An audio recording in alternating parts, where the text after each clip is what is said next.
Hello and welcome to another very packed trailer chat. It was yet another Saturday where a lady rider, this time two lady riders, stole the show in the big races in the UK and on the Premier League front. It was a pretty mad weekend as well, with Manchester United securing a very late win and Johnny Ward doing his money, laying Aston Villa actually to a mate, and Leicester being absolutely rubbish in the second half. We've all this to talk about, as well as F1, tennis, Sports Personality of the Year. Flynn Goward, what a weekend of racing. Loads of hot pots beaten. Envoy Alain comes to mind. Chacun backed as if he couldn't be beaten about 50 lengths. What a weekend we had. Yeah, we certainly did indeed, Johnny. I was actually at Sandown as a punter on Saturday. Can I just say, firstly, for Sandown, I think that they do it better than anyone else. There are people walking around giving out free bottles of water, whereas if I compare it to somewhere like Cheltenham, where you're actually paying £2.50 for a can of water. They just do things much better. They've got people walking around selling beers who don't have huge queues at the bar. Loads of bar staff, really talkative as well. So I feel like Sandown just do it very well. So kudos to Sandown. And you needed free water or holy water if you got involved in the Chacun gamble.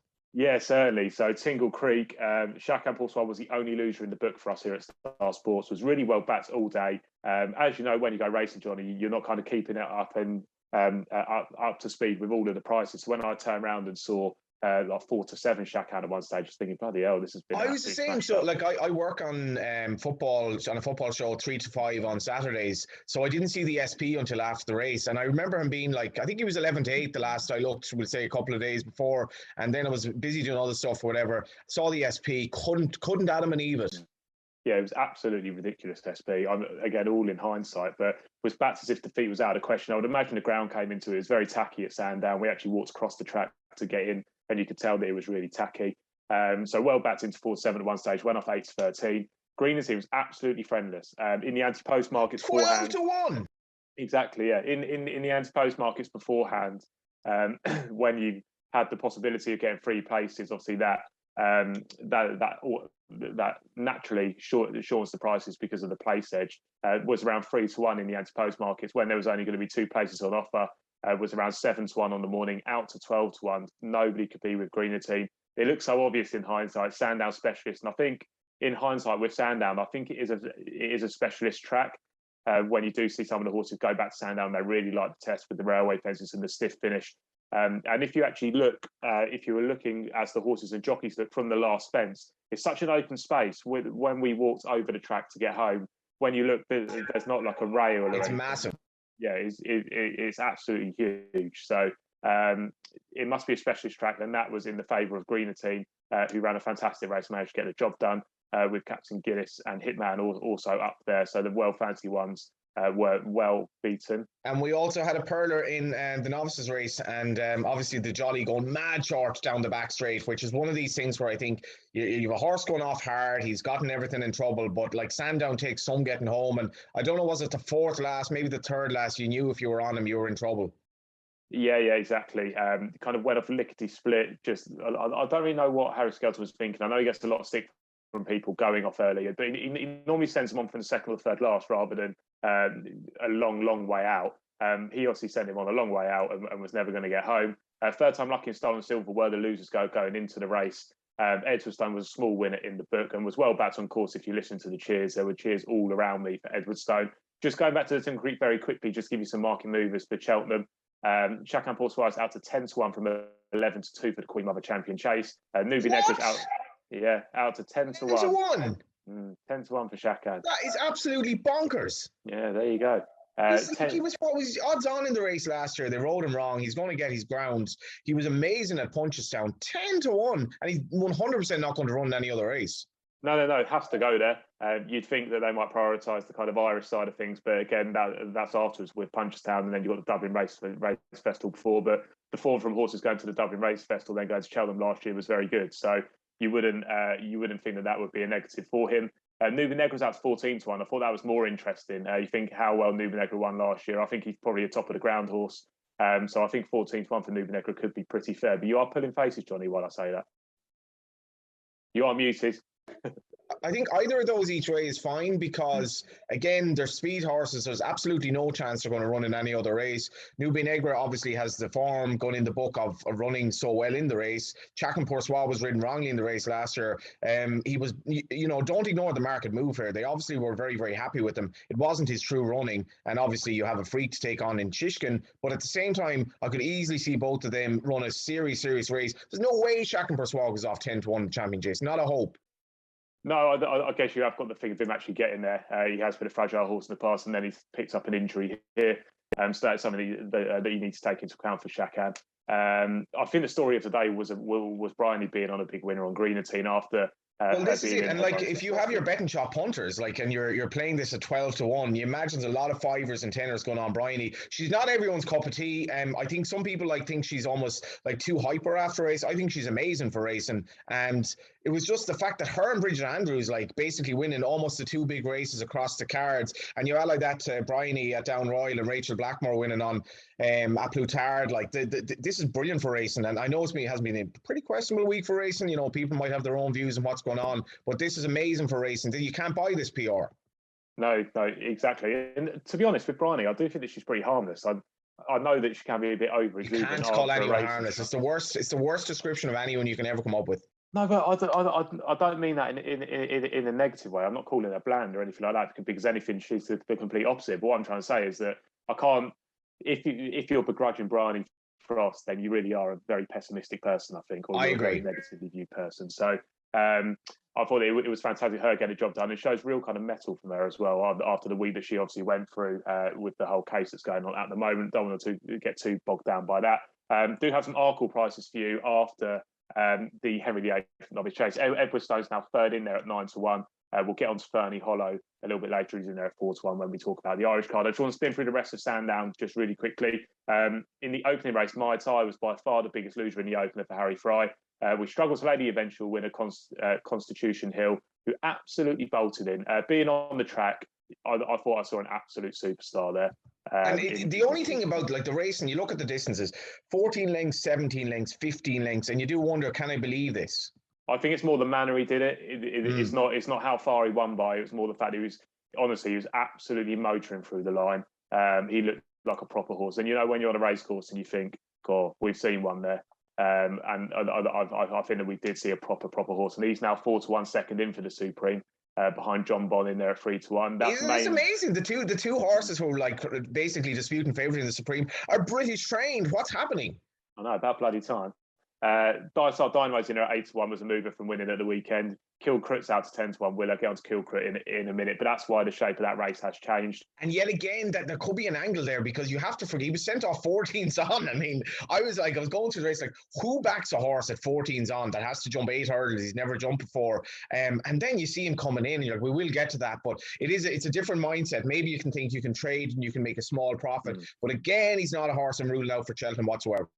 You're in a very forgiving mood this morning, Johnny. So Johnny's having the forgiving double of Chacun Poursoir and Kilcruit for Cheltenham. Offered the forgiving double special. Yeah, I know. Punters come on in. So that was the opening race. My eye a little bit disappointed, but I think he was just beat by a very, very good horse there. Highland Hunter was a very good result in the 3 o'clock. Just chinning Deesh Abba on course. This was tough for me. Deesh Abba was my bet of the day and just went down by a whisker. Was a big swing in the results book, so Ben Keith would have been smiling whilst I was frowning, unfortunately. Sandown Friday, just very briefly, 6 out of the 7 favourites won at Sandown on Friday, so tough day. The best performance of the day probably came from the only non-favourite to win at 7-1. That was Lossie Mouth, who bolted up, will be quoted for the Ballymore and the Albert Bartlett, so you'd imagine it would be a decent stay for the season coming up. Moving on to Aintree on Saturday, we had the Beecher Chase. We ran out all over the place offer for this race. So if your horse finished the course but was out of the places, you received your each way part of the bet back as a free bet. So not all lost there if you did manage to finish the course with 10 or 11 finished. Snow Left S, as you would expect, was the worst result in the race. Couldn't believe the price of the off, 7-2 at the off. Now 20-1 for the Grand National. Bold jumping performance out in front from Aidan Coleman. Just managed to hold on. One eye catch from the race, but we'll check it out in third. Do check him out. It would surprise me if he wanted a longer trip and could be one to look at for the future. Protect Rat wasn't easy to back 4-1 winner of the Many Clouds. Was hugely impressed by the performance, actually. Yeah, stamina that was fairly put to bed there. Oh, yeah, definitely. And if anything, I thought he massively improved for it. So Now 16 to 1 for the Gold Cup. I actually took 20 after the race, so I do Judge, fancy. hashtag judge. I mean, there's still 20 out there, so if anybody wants to take the 20, then be my guest. But we are 16 for the Gold Cup Protectorate. 1, 2, 3 in the juvenile race as well with Gavin Cromwell's hot pot beaten. Yeah, really weird race that one, wasn't it? Went out to make all like she did in Ireland, White Pepper, and just didn't manage to do so. Malakana was the other loser in the race for us, along with White Pepper, and Steve Sessions was a decent result. Yeah, I don't think C Sessions is actually that bad. Not a bad horse on the flat. And I know like Gavin's horse was always going to try to make stamina and the thing. He's a brilliant record in that race, but these juvenile C Sessions has a bit of form as well, like a bit of experience going into the race. And I don't think it was a false result. And it will be interesting to see how the juvenile picture develops as well, because I guess we haven't Field Door is probably the best of them so far. Yeah, so when you actually look at the triumph betting, he's still in there as favourite around 9 to 2. Then your 12 bar. One to keep an eye on would be Porticello, who I think he's likely to come out this weekend. I haven't seen the entries for Saturday yet, but I think he's likely to come out this weekend for Gary Moore. One to keep a look at there. We've laid that big anti-post, so we could do with him being turned over really and just burst the bubble a little bit, to be honest with you. Luna Power's in there at 14, so an interesting juvenile picture still to take shape. Like with these juveniles, you still haven't coming out until like February time, so there's a long time for these juveniles to kind of sort themselves out. 2 more races from Saturday. Bombs Away was gambled in the opener, but finished lame, unfortunately. I think he's okay, but he did end up in the vets. Ended up in second place. One to keep an eye on for the future. Richmond 8 was pretty disappointing in that race. And I think it was the third in that went on to win, but it was a decent result for us with Bombs Away not getting the job done. And then Clan Legend managed to roll back the years, winning at 12 to 1, 11 years old against in a very competitive field. Jumped fantastically, stayed really well. Had one going away from Riders on the Storm, was a very good result for the book. And the second place horse, Riders on the Storm, would have been the actual bogey there. So in terms of results on Saturday, other than the Friday Sandown, which was a tough day for us, Saturday across the board was very, very good, and we saw lots of movers. And now we want to move on to Ireland on Sunday, and I'll let you kick us off there, Johnny, wherever you want to start. Ireland and Sunday, which is actually the name of a newspaper back in the day. So the Ireland Sunday, the John Durkin was probably one of the best betting races you can get, because you have a favourite who was basically an artificial price. Now, this is all in hindsight, but he had done nothing to actually deserve. He beat a horse rated 90 at Down Royal the last day after 2 disappointments for Henry de Bromhead.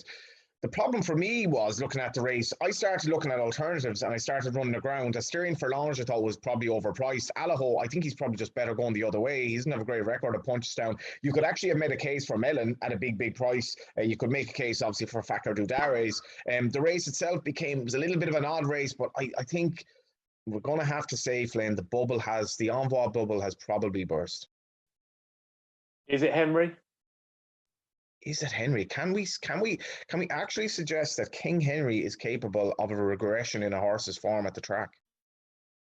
Well, I think you certainly suggest it. I mean, but then you could also go back to look at the horses that Envoi beat over hurdles, and you'd probably say that they probably weren't up to much, although he was so visually impressive beating these horses.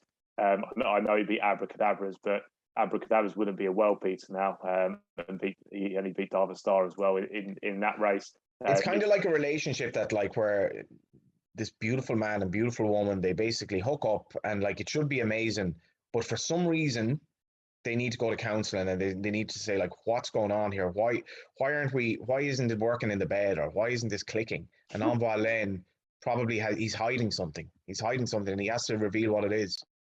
Yeah, well, look, when he won his Ballymore, easy work, the big getaway, the big breakaway. I mean, they're all just big boats, aren't they? Mossy Fen. I know Chambly was in there, and you can't take this form as literally as it is, but he's not beaten loads, and I know he has obviously gone backwards since then, but this is proper form now when you're getting into this John Durkin, when you're looking at Alaho and Mellon, who's ran well in Gold Cups and Ryanair's, and Fakir Derry, who's won good races and come place to the festival. This is horses that are really progressing, and he just seems to be going the other way. And I couldn't be betting Envoi for anything. I think he was 10 to 1 for the Ryanair. I will get the Gold Cup quotes just up in a moment, but I would imagine he'll be even bigger for that. Yeah, he's not going to win the Gold Cup anyway, but how was Punchestown and Cork in general for you? Fairly decent, actually. I mean, we didn't lay Kilcruit because he was just too short. He's now up to 10 to 1 from 4 to 1 for the Supreme after being beaten at 1 to 12 over in Ireland. Energumene was probably the performance of the day, you'd think.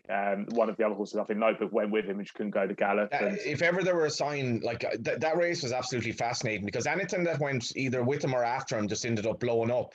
And you had like Notebook, who jumped the second last, like he'd basically run a 2 mile pace over 22 miles. And then you had the Sizen coming at him to try and sort of almost claim second, and then actually fell into a hole and lost second to Daily Tiger. So it was like, stay away from Energumene or you're going to get absolutely battered. Like, it was an amazing performance. Yeah, and you'd think that he's just going to come on for it as well, wouldn't you? So he's going to come on for that, and he could just be an absolute machine. So he's into 5-2 from 100 to 30 for the Champion Chase. A lot of Champion Chase moves at the weekend. Chacun's gone that way, and Energumene's gone that way. Allaho's into 9-4 for the Ryanair after winning at the weekend. And as I mentioned earlier, Fernie Hollow is into 4-1 for the Arkle. Well, that was pretty impressive now, Fernie Hollow. Into 4-1 for the Arkle. Yeah, he did okay. Like, he was, he beat Person Dream, who just doesn't find anything. I'd like to know what he went and run and jumped second last. I always thought he was going to win. I thought he was okay. Like, wasn't blown away by it. I'll be pretty interested to see what they do with these chases from Willys, because you've got to appreciate in there at 5-2, Fernie Hollow 4-1. And then you're kind of 9-1 bar. So it'd be interesting to see if they try to split them up or whether they just I think Appreciate will end up taking on Bob Ollinger, and I think Fernie Hollow will stay 2 miles. That's my theory, because he always spoke about Appreciate at 7 up and trip. Oh, sure, that would be an absolutely stunning race, wouldn't it? If Appreciate it was going to. Well, no, Appreciate it would be. Hang on, let me just have a look here. Oh, yeah, okay, yeah. Yeah, so there is every chance that Appreciate it could go down that route. And I don't see the two of them running in the Arkle, to be honest. I don't see it's all well and good Cheveley Park run horse against each other. I don't really see Willie running two horses of that ability in the same race, Cheltenham as novices, for me. Okay, well, that could be some race then when we get to the Marsh. But that was the racing from the weekend. Just really quickly, the Peterborough Chase from Huntingdon went the way of First Flow. It sounds weird having a horse that's won so many races, but he is quite difficult to get right, First Flow. Kim Bailey was quite emotional after the race. It was an owner of First Row who's been supporting him for a long, long time. And I think it was quite an emotional victory. So really well played to him, and he's actually coming to some decent form now, Kim Bailey. All Mankind would have been the worst result for us there. I would imagine at first though will probably be aimed at maybe the Ascot Chase, the 2.5 mile, maybe at Ascot. So that could be an option, but they'll probably try and keep him right-handed. I can't see him going left-handed with him again. So one's keeping on First Flow. But that was the racing from the weekend, pre-action-packed stuff. And we've got Cheltenham this weekend, Johnny, so I'll be at the track on Friday and Saturday. Say hello to Flynn if you go racing. And the Premier League, we obviously have a new manager, Manchester United, who hailed the performance of Ronaldo after a gritty enough 1-0 win over a good Palace side. As I mentioned, couldn't get over the price that Villa were at home to Leicester. And Leicester then, like, Flynn, you're a football man. How do you defend a corner with nobody on either post and with the defender who's marking a man looking the other way? Like, so obviously Leicester went 1-0 up in the game. Here's me, I'm quids in, happy days. Then Villa have a fairly dubious goal disallowed, just take the game basically take the bull by the horns. I thought Leicester were a joke in the second half. The Stevie G revolution goes on. Liverpool, Divock Origi with this amazing strike right at the end after being set up by Salah. Big win there. Chelsea, I'd have to say, stumbling a bit. I'd imagine they've gone out in the betting. They looked vulnerable in the second half against West Ham, and obviously City get the job done. What's the revised Premier League betting? Well, Chelsea getting beat was a good result for us. A lot of people were thinking that Chelsea were the early kick-off kind of bankers at around the 8 to 11 mark. So then getting beat kind of send the Appers down early, and then Punchestown's going again for the 3 o'clocks. In terms of movements for the Premier League, Man City at 8 to 13 from 4 to 6. So have tightened at the head of the market. Liverpool shortened into 11 to 4 from 7 to 2. Then Chelsea, the big movers, out to 5 to 1 from 11 to 4. So big move out for Chelsea. Is that win only, or can you back each way? We would be each way in that market off the top of my head. We are 2 places of third in that market. I'm still looking at Chelsea. It was a weird one because Antonio caused them a lot of trouble. They couldn't really deal with them. But in terms of the game, like Chelsea will rule that they should, at very worst, have gotten a draw in that game. And I wouldn't be ruling them out at all. The Lukaku thing is interesting because he can't get his game. No, he can't. It's very, very peculiar to try and fit him in and also just to play a full match as well for Lukaku at the moment. So Chelsea are kind of on the ropes at the moment. You would expect them to go and get the job done at West Ham, especially when West Ham looked tired in the last couple of games, didn't they? When they've been on the road, they looked tired. They've managed to beat Liverpool and Chelsea now, which is a hell of an achievement. I want you to get the top four betting while we're there, because this is really fascinating. You could make a case for, obviously, Spurs are on the rise. Arsenal have done well of late. West Ham are in pole position at the moment. Man United have a new manager, probably between those four, but it's a hell of a race. Yeah, so take the first three out, your City, Chelsea, Liverpool, because they're heavy odds on. Then you go 10 to 11 Man United, you go 100 to 30 West Ham, and that is from 4 to 1 for the top four after the weekend. So shortened in there to 100 to 30. Arsenal 7 to 2, Spurs 7 to 2, and then you're 33 to 1 Leicester. I would count them out of it though. So between United, West Ham, Arsenal, and Tottenham, big game coming up next week. I'm actually going to it. I'm going to Arsenal, West Ham. So that'll be fascinating. That will be really, fascinating. really good game. Yeah, I think Arsenal are, I like the way they play at times. They're just I put them in the old WIP, work in progress at the moment. And I still think West Ham are a bit flattered by the position. I thought that it was an opportunity given away big time against United in the week. We didn't play very well. Aubameyang was absent. Partey played shockingly. And I thought that if we played anywhere near how we had been playing before that, then we should have got something from that game. And it was a weird first goal, and I think that we stalled after that. So really, really disappointing stuff there in the week. But those were the movements in terms of the top four. Very interesting markets. We've got top six on site. If you did want to have a go at that, Arsenal are 8 to 11 for the top six. Spurs are actually 8 to 13, so a little bit shorter there. So those were the movements in regards to the football. And I guess we want to move on to a bit of Formula One now, Johnny, because it's all heating up. Oh, absolutely unbelievable stuff yesterday. I don't think you're a massive Formula One fan, are you, Johnny? But yeah, yesterday was just absolutely crazy stuff. I'm not a massive fan. Maybe I should just watch Drive Survive and just get into it so that I can relay. I mean, people may say I don't do enough homework for this show, but like, how can I feign interest in Formula One, particularly when it's in bloody Saudi Arabia? I mean, this is wrong on so many levels, but apparently it was amazing. Do you know what? With these events going to these type of countries, I know the reasons for it, and I know it's just because they're paying X amount of money, but if there are genuine sports stars, I mean, Lewis Hamilton, for example, isn't choosing to go to Saudi Arabia. It's not his decision, is it? But if he can go, and Sebastian Vettel as well, to be fair, because he started up a karting event for women. He flew out there a day early on the Wednesday and set up a karting event for women to try and promote women in sport. So if they can use these type of sporting events, and if the athletes can use them to promote equality and positive human rights and stuff like that, then I'm all for it. If it's just going to be a money-making exercise, then I'm not. And I know it is a money-making exercise, but I would rather than just sports ignore the countries and say we're not going there until something's changed, and then they just get on with it and do their own thing. If we can actually integrate ourselves and impact the kind of equality and human rights in a positive way, then I don't see it being a bad thing. And Lewis Hamilton was talking about that. What an amazing trader chat we've had this morning. It's almost geopolitical. You know, Mohammed bin Salman will probably become a fan of the show. Maybe actually we get involved in racehorse ownership. But his country was probably seen to reasonable effect over the weekend. How was the race for the firm? The race for the firm was absolutely fine. I know how Hamilton would have been a favourite, but it's more the impacts going forward for the Drivers' Championship. So Hamilton's now 49 from 8 to 11 for the Drivers' Championship. They're dead level on points, him and Verstappen. Verstappen 7 to 4 from 5 to 4. They're both from 369.5 points. You could argue that Verstappen's driving yesterday was pretty dangerous, very aggressive at the least. He's been given 2 penalty points, which doesn't really mean anything, and a 10-second penalty for the race, which again doesn't mean anything because he was more than 10 seconds clearer than the car behind him. So it's all hotting up to the last race. Verstappen kind of has the away goals because he has the most wins and places. So if they do finish level, i.e. if neither finish the race, then he would win. Hence why he's being more aggressive, because if him and Hamilton don't finish the race, then obviously it benefits Verstappen. So he's kind of throwing his card down the inside, but like Hamilton's